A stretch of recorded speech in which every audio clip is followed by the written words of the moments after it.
ترید مفاد دلاری یا ضرر دلاری؟ آیا حاضر هستی واقعیت مارکت رو درک بکنی؟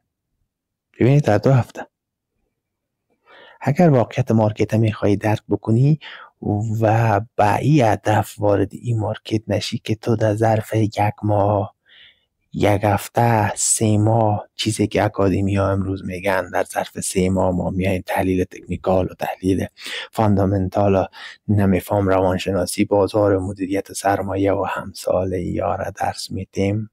بناهن هیچ کس هیچ تخصصی را دنبال نکنه، دانشگاه نره، 4 سال 7 سال زحمت نکشه، بیایه در 3 ماه بازار به قول خود زوا رنده بکنه و بیایه از این بالا بازار درآمد دلاری داشته باشه. حقیقت بازار چیزی دیگری است.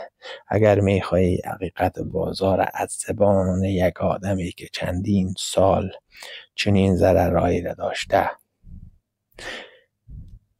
بشنوی و اصل ماهیت این مارکت را درک بکنید، کانالی را که براتان معرفی میکنم، همین کانالی که ویدیو هست میبینی، کانال سابسکرایب بکنی، انشالله ما میایم به طریقه درستش، به طریقه عام فهم چیزی را که در این بیشتر از 5 سال از این بازار گرفتیم نکته به نکته برسان میگم که لااقل مثل ما و مثل ای اکاونتی که امروز به دست ما رسیده شما در 2 هفته چونین ضررهای دلاری را حداقل نداشته باشه. اگر مفاد نمی داشته باشه حداقل شما به این روز نبیفتی که در 2 هفته یک اکاونت 2000 دلاری را به این روز بندازی.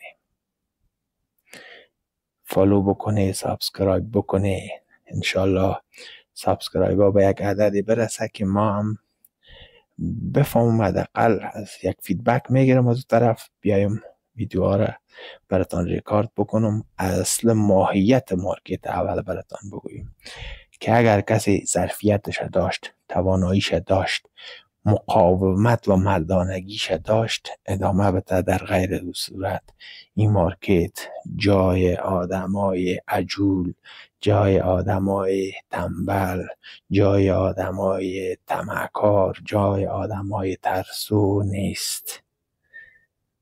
سابسکرایب بکنی تا ببینیم به کجا میرسیم. یا حق.